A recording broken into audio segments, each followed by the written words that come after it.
존경하는 국민 여러분, 이제는 이 한반도의 전쟁 상태를 끝내야 합니다.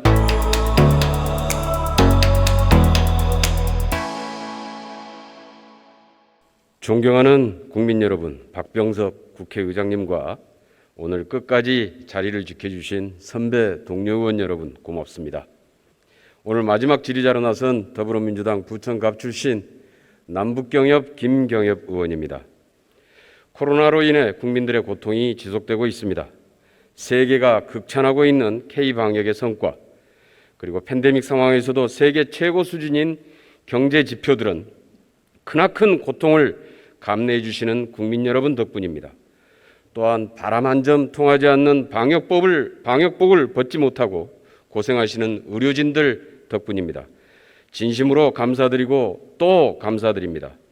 한편 우리는 코로나 팬데믹 상황에서 세계 각국의 코로나 대응을 보며 유능한 정부의 중요성을 생각하게 됩니다. 그리고 국가가 존재하는 이유가 국민의 생명과 안전을 지키는 것에 있다는 것을 다시 한번 새기게 됩니다.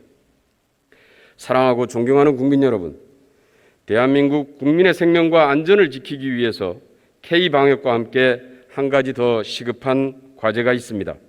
그것은 남과 북이 68년간 대치하고 있는 정전 상태, 즉 불안정한 전쟁 상태를 끝내는 것입니다. 한국 전쟁이 발발한 지 71년, 불행하게도 우리 한반도는 전쟁이 완전히 끝난 것이 아니라 잠시 멈추어 있는 불안정한 정전 상태가 68년째 지속되고 있습니다. 지금 우리는 단위 면적당 군사력 밀집도가 세계 최고 수준인 지역, 인류 역사상 가장 중무장된 지역으로 평가되는 한반도에 살고 있습니다. 한국 전쟁 발발 당시보다 병력만 해도 6배가 늘었고 비대칭 전력을 제외하더라도 한반도를 3번쯤 잿더미로 만들 수 있는 군사력이 대치하고 있습니다. 접경 지역의 200만 주민들은 언제 날아올지 모르는 포탄에 타이어 펑크 소리만 나도 밤잠을 설치고 우리 경제는 전쟁 위험과 긴장 상태로 이른바 코리아 리스크로 인해 외평채 금리도 수천억 원을 추가 부담하는 등 저평가되고 있습니다. 남북경협이 본격화되면 연평균 1.6%의 추가 경제 성장이 가능하고 20년 이내에 세계 5위의 경제대국으로 도약할 수 있다는 연구 보고서도 있습니다. 이제는 끝내야 합니다. 전쟁을 공식적으로 완전하게 종식시키고 평화를 향해 발걸음을 내디뎌야 합니다. 종전선언은 안보이고 경제이고 민생이고 일자리입니다. 오늘 이 자리에서 이를 위한 정부의 진행 상황을 점검해 보고자 합니다. 통일부 장관께 질의하겠습니다.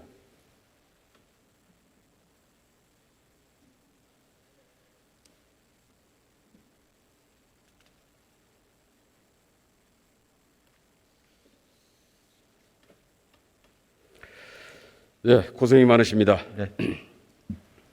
문재인 정부의 대북 정책, 남북 관계에서 최대의 성과를 꼽으라고 그러면은 무엇을 꼽으시겠습니까?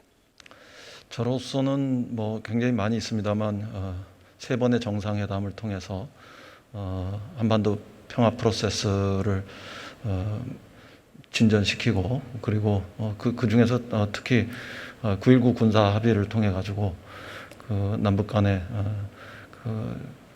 긴장 이런 것들을 상당히 완화시킨 이런 측면들을 성과로 뽑고 싶습니다. 그 과정을 통해서 북한의 핵실험을 중단시키고 ICBM 발사를 중단시킨 것, 트럼프 대통령이 임기 내 최대의 외교안보 성과라고 칭한 거 아시죠? 네, 지난 3년간의 핵실험과 장거리 전략미사일의 실험 이런 부분들이 없었던 부분들도 굉장히 중요한 성과일 거라고 생각합니다. 과거 국민의힘이 집권했던 시절에는 눈만 뜨면 북이 핵실험을 했고 ICBM 발사를 밥 먹듯이 했습니다. 국민의힘 집권 시절에는 꿈도 꾸지 못했던 일입니다. 그런데 지금 외교안보가 자꾸 폭망했다고 그러니까 아무튼 이런 성과에도 불구하고 그러나 지금 하노이 노딜 이후에 북미 관계뿐만 아니라 남북 관계도 멈춰 있습니다. 다시 대화를 재개해야 될 텐데 정부가 대화 재개를 위해서 어떤 계획을 가지고 있습니까? 우선 뭐 실천적으로는요, 연락 채널을 복원하고 그런 걸 통해서 대화를 재개하는 과정으로 들어갈 수밖에 없기 때문에 그 점을 지금 매우 신경 써서 집중하고 있는 상황이고요. 그래서 대화 재개가 되면 그동안에 그 남북 간에 합의됐던 내용들이 많이 있지 않습니까? 그 부분들을 분야별 회담으로 진전시켜서 실천적인 조치들을 해나가는 이런 과정으로 준비하고 있습니다. 그렇게 되면 아무래도 당면한 실질적인 어떤 그 협력은 인도주의 분야에서 많이 있을 수밖에 없습니다. 여러 가지 다양한 아마 인도적 지원 그리고 교류 협력 사업들이 준비되고 있는 것으로 알고 있는데 한 가지 판문점 선언 이후에 타미플루 지원 시도한 적이 있죠. 그리고 민간단체의 금강산 새해맞이 공동행사 이런 것들이 시도가 됐었는데 네. 유엔사에서 운송 차량이나 기자단의 노트북이 제재 대상이라고 하면서 물품 반입을 막아서 무산됐습니다. 그렇죠? 예, 그런 사실이 있었습니다. 예. 그리고 금년 3월에는 통일부 남북회담 본부장이 판문점 시찰을 하려고 했는데 유엔사에서 그동안의 관례를 깨고 15일 전에 출입 신청을 하지 않았다고 해서 시찰이 무산된 적이 있다는데 사실입니까? 우리 남북회담 본부장이 판문점 자유의 집 이런 부분들을 이렇게 담당하는 그 실질적인 책임자입니다. 그래서 그 부분들을 이제 그 현장 시찰을 하려고 한 건데 유엔사 쪽에서는 그 특별 견학으로 오인하면서 여기서 생긴 문제들이 있었습니다. 이제 대화를 계속 제기를 하고 있는데 북이 대화에 응하지 않고 있습니다. 북한이 대화를 위한 어떤 조건을 내건 게 있습니까? 아무래도 그 적대 정책의 철회 이런 것들이 북의 의중으로 보입니다. 그런 과정에서 우리가 군사적 분야에 있어서의 적대 정책의 문제 혹은 비군사적 경제적 분야에 있어서 제재와 관련된 이런 문제에 대해서 조금 더 유연하게 접근해보는 이런 그 접근 시도들 이런 걸 할 필요가 있겠다 이렇게 생각합니다. 북을 대화로 이끌어내기 위해서는 투트랙 전략이 필요하다 이렇게 생각을 합니다. 그 하나는 북미 간의 싱가포르 선언의 연장선상에서 1단계 실행 방안을 마련해서 북미가 합의가 돼야 될 텐데요. 이 방안이 사실 하노이 회담에서 시도가 됐다가 결국 노딜로 끝나면서 더 이상 지금 중단되어 있는 상태 아니겠습니까? 네. 그 하노이 회담에서 마지막에 합의하지 못했던 영변 핵시설 폐쇄와 그리고 북한이 원하는 제재 완화 방안, 이 방안에 대한 우리 정부가 어떤 입장을 가지고 있습니까? 협상이 재개된다면 하노이 직전에 이런 상황에서부터 리뷰하면서 해볼 수 있는 거 아닌가 그런 생각은 좀 합니다. 영변과 제재의 문제들에서 협상이 1단계에서 타결된다 하더라도 트럼프 대통령이 했던 20% 이런 걸 넘어서는 제가 예전에 분석했을 때는 한 30% 이상의 그런 상황이 될 수 있기 때문에 그것도 비핵화 과정에서 불가역적인 상황을 만들어 가는데 도움이 될 수는 있는 거 아니냐 이런 판단은 할 수 있으리라고 생각합니다.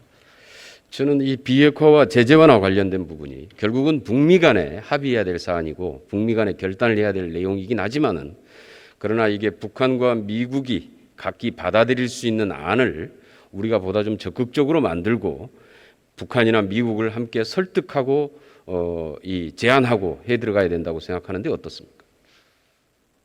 필요하다면 우리 정부도 그런 입장을 가지고 움직여 볼 수는 있으리라고 생각합니다. 그러나 우리 스스로가 움직이는 것 못지않게 동시에 북이나 미국의 입장에서 우리 정부의 어떤 역할 이런 것에 대한 존중과 요청 이런 것들이 있어야지 더 가능한 일이 아닐까 그렇게 생각합니다. 지금 말씀드린 하나의 트랙은 북미 간의 제재 완화와 비핵화에 대해서 북미 간에 합의가 돼야 된다는 트랙이 하나가 있습니다. 이 과정에서 우리 정부가 해야 될 적극적인 역할이 있어야 될 것 같고요. 그 다음에 또 하나의 트랙은 종전선언과 평화체제를 진전시키는 방안이라고 생각합니다. 이 두 개의 트랙은 상호 발목 잡는 역할이 아니라 독립적으로 진행을 하면서 그 결과는 상호 촉진자 역할을 할 수 있어야 된다. 이렇게 생각하는데요. 어떻습니까? 저도 동의합니다.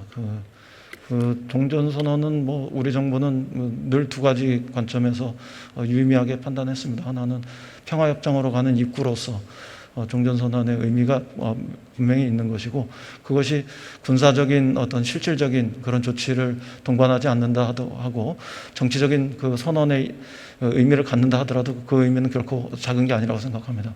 그 다음에 또 하나는 이 종전선언이 그 북이 비핵화 협상으로 나오는 데 있어서 그 발걸음을 촉진하는 데도 굉장히 유의미하게 작용할 수 있다, 이렇게 생각합니다. 그런 점에서 의원님 말씀에 공감합니다. 예, 판문점 선언에서 남북 정상회담이 사실상의 종전선언 추진에 합의를 한 거죠. 그리고 대통령께서도 굉장히 굳은 의지를 가지고 있는데 지난 유엔 총회 연설에서도 종전선언을 강조하셨습니다만은, 그런데 실행되지 못하고 있는 이유가 뭡니까? 한 번에 그 비핵화의 과정으로 가는, 혹은 뭐 선 비핵화 후 평화 뭐 이런 식으로 이야기되는 그런 그 종전의 미국의 입장과는 좀 달리 단계적이고 동시적인 상응 조치 이런 것들을 취하면서 비핵화 협상으로 나갈 수 있는 이런 가능성도 열어놓고 있기 때문에 이전보다는 북미 간에 혹은 남북미가 대화 협상을 시작한다면 좀 더 가능성이 있는, 현실화될 가능성이 있는 거 아니냐, 뭐 기조의 측면에서는 그렇게 봅니다. 내년 2월 달에 북경에서 동계올림픽이 열립니다. 올림픽의 정신은 평화이지요. 아마 동아시아 평화가 세계적인 이슈, 관심사가 될 수 있습니다. 그 동아시아 평화의 핵심이 한반도 문제, 남북관계라고 생각하는데요. 종전선언과 남북관계를 개선할 수 있는 돌파구가 될 수 있지 않을까, 이렇게 보는데 어떻게 생각하십니까? 평창에서 평화올림픽, 평화의 정신 이런 것들이 동경올림픽의 과정에서도 이어져 가길 바랬고 그랬습니다. 근데 그건 좀 아쉽게도 동경올림픽의 과정에서는 그렇게 되지 못했는데, 베이징 올림픽의 과정에서는 다시 그것이 이어져 가길 바랍니다. 그래서 이 동아시아에서 세 나라가 쏘아 올리는 평화의 어떤 불꽃 이런 것들이 세계 인류의 평화에 확실하게 기여했으면 좋겠다, 이렇게 생각합니다. 내년 베이징 올림픽의 과정에서도 그런 그 길이 열리고 또 우리의 의지 이런 것들이 실천될 수 있길 바랍니다. 그런데 북한이 IOC로부터 올림픽 출전 자격정지 처분을 받았어요. 어떻게 참가할 수 있을까? 한반도기 아래서 남북 단일팀으로 출전이 가능합니까? 좀 더 우리가 상황을 개선하고 또 함께 참여할 수 있는 길을 만들기 위해서 노력을 해야 한다고 생각합니다. IOC 입장에서도 집행위원회를 통해서 자격정지 기간 등등과 관련해서 다시 논의할 수 있는 이런 그 결정의 어떤 여지들, 이런 부분들도 있고, 또 개최국인 중국이 또 나름대로 한반도 평화를 위해서 어떤 건설적인 역할을 할 수 있을지, 이런 것들도 동시에 살펴보면서 우리는 일관된 노력을 해나가야 하지 않을까 생각합니다. 아무튼 굉장히 중요한 계기인데, 남북이 단일팀을 구성하거나 아니면 남북 공동응원단을 구성하거나, 예를 들어서 남북 공동응원단 열차를 여기서 운행을 하자, 이런 지금 시민사회단체의 움직임이 있는데, 혹시 통일부에서 준비하고 있는 게 있습니까? 저희는 뭐 적극적으로 지원할 거고요. 그런 꿈이 현실로 나타날 수 있도록 최선을 다하겠습니다. 예, 평창의 영광이 반드시 재현되길 바라고 그 방안을 강구해 주시기 바랍니다. 수고하셨습니다. 들어가셔도 좋습니다. 다음은 외교부 장관께 질의하겠습니다. 한반도 종전선언에 대해서 중국과 미국 정부의 입장은 어떻습니까? 다양한 수준에서 계속 소통을 하고 있습니다. 양국과. 미국 정부에서도 사실 그 종전선언을 추진하는 데 있어서 가장 중요한 핵심적인 역할을 해야 될 나라는 사실은 북한입니다. 북한이 가급적 속히 미국과의 대화에 복귀를 하면 미국으로서는 여러 가지 가능성을 다 놓고 협의할 그런 준비가 되어 있는 것으로 저희가 알고 있습니다. 중국은 정전협정의 당사국이기 때문에 당연히 그런 선언 또는 정전협정을 평화협정으로 대체해가는 과정에서 참여해야 된다고 저희도 보고 있습니다. 네, 종전선언에 대해서는 한국 전쟁의 4당사국 남북이 이미 합의를 했고 중국이 지지를 하고 미국도 지지를 표명한 바가 있습니다. 그런데 아직 이제 실행이 안 되고 있는 건데요. 볼턴 전 보좌관의 회고록에 의하면 트럼프 대통령이 하노이 정상회담에서 종전선언을 하려는 적극적인 의사를 가지고 있었는데 자신이 막았다. 이렇게 회고록에 기재해 놓은 거 보셨죠? 그 볼튼 회고록은 사실 제가 출간하자마자 우리의 그 평가를 발표를 했습니다만 상당 부분은 저희가 보기에는 사실과는 좀 다른 부분이 많이 있다고 봅니다. 아무튼 뭐 참고로 하시고 그다음에 북이 지금 대화에 나올 경우에 미국은 종전선언과 같은 방식에 대해서 충분히 합의해 줄 준비를 종전선언을 실행할 합의가 아니라 실행할 준비가 되어 있다 이런 뜻이죠. 그런 것보다는 이 모든 이슈를 테이블에다 올려놓고 논의할 그런 그 용의가 있는 것으로 저희가 지금 파악을 하고 있습니다.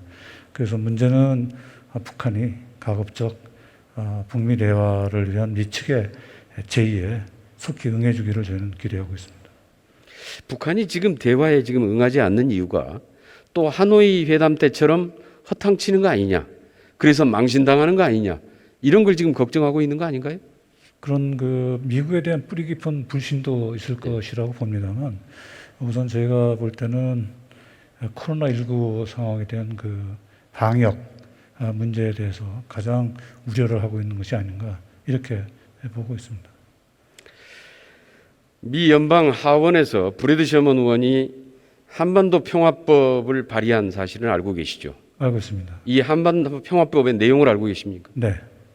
종전선언 그리고 평화협정 추진한다라는 것하고 북미 연락사무소 개설, 북미 이산가족 상봉 이런 것들이 주요 골자입니다.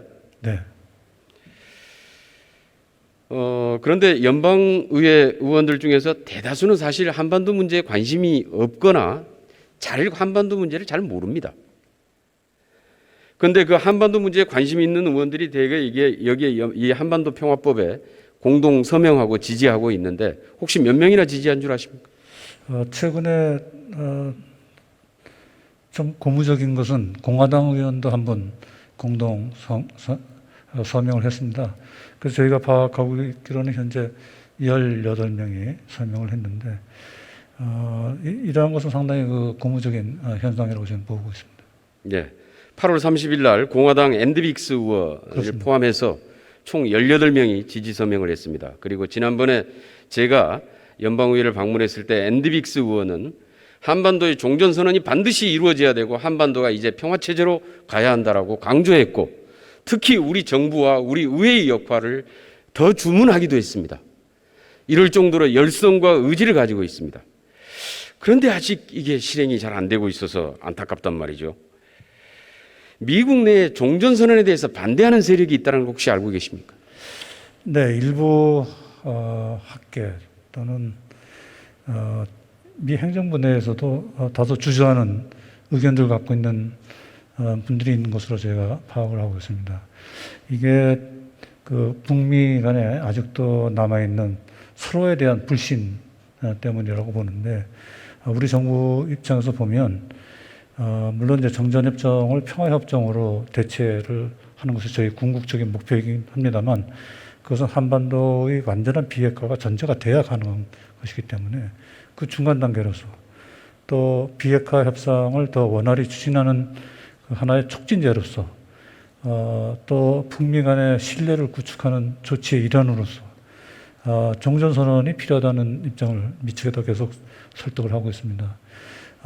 특히 종전선언은 정전체제의 법적 또는 구조적 변화를 의미하는 것은 아니기 때문에 의원님 잘 아시는 것지만 이것은 정치적 선언인 점을 저희가 미측에 계속 설득을 하고 있습니다. 존 볼튼 보좌관과 같은 미국 내 네오콘, 그 네오콘의 핵심은 군산복합체, 그 군산복합체의 중심을 이루고 있는 미국 내 국제 무기자본, 이들에게 사실 평화체제가 도움이 안 되겠죠. 그렇게 단정적으로 말씀드릴 수는 없습니다만, 그러나 우리 정부의 이러한 입장을 꾸준히 미국 조야에 설명을 하고 있습니다. 미국의 네오콘이 어떻게 형성됐는지 한번 그 역사적인 과정을 보시면은 이러한 문제가 어디에서부터 출발했는지를 정확히 확인할 수 있습니다. 국제사회에서 종전선언을 지지하는 국가가 몇 개국 정도나 됩니까? 소위 그 종전선언을 하기로 합의한 남북 정상 간의 판문점 선언에 대해서 지금까지 109개 나라가 지지 선언을 했습니다. 또 유엔을 포함해서 13개의 국제기구가 지지 선언을 해서 저희가 볼 때는 그 세계 거의 모든 나라가 판문점 선언을 지지하고 있기 때문에 그것은 결국 그 판문점 선언에 포함되어 있는 남북 간의 종전 선언 합의도 함께 지지하는 것으로 이렇게 판단을 하고 있습니다. 국내의 기독교, 천주교, 불교 등의 7대 종단과 460여 개 시민사회단체 및 국제평화단체가 한반도 종전평화 캠페인 운동을 지금 전개하고 있습니다. 알고 계십니까? 네. 이 마스크가 그 캠페인 마스크입니다. 종전선언 실현을 위해서 우리 공공회계도 대단히 중요하다고 생각합니다. 공공회계는 잘 작동되고 있습니까? 그렇습니다. 정부 간 그 협의 뿐만 아니라 1.5 트랙에서의 그 라운드테이블 이런 것도 저희가 열심히 개최하고 있습니다. 그런데 이 종전선언에 대해서 미국 가서도 그렇고 유럽 쪽에 가서도 물어보면은 굉장히 한반도 문제 잘 알 거라고 생각했던 분들이 나름대로 종전선언을 잘 이해를 못합니다. 아예 한국 전쟁 이미 끝난 거 아니야?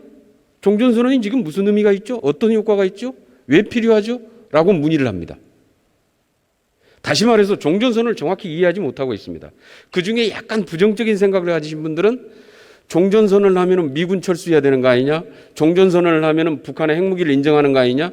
뭐 이런 식의 오해도 하고 있습니다. 어떻게 보십니까? 그 의원님 말씀대로 종전선언은 정치적 선언이고 정전체제의 법적 또는 구조적 변화를 의미하는 것은 아닙니다. 따라서 주한미군이라든지 유엔사 지위에 전혀 다른 그 어떤 변화를 수반하는 것은 아니라고. 종전선언이 주한미군 철수하고 관계가 없죠? 관계 없습니다. 전혀 없습니다. 핵무기 보유를 인정하는 것입니까? 아닙니다. 전혀 아닙니다. 네. 안보를 위협합니까? 물론 아닙니다. 한반도에 당연히 평화를 보장하죠. 안보를 보장하는 거지요.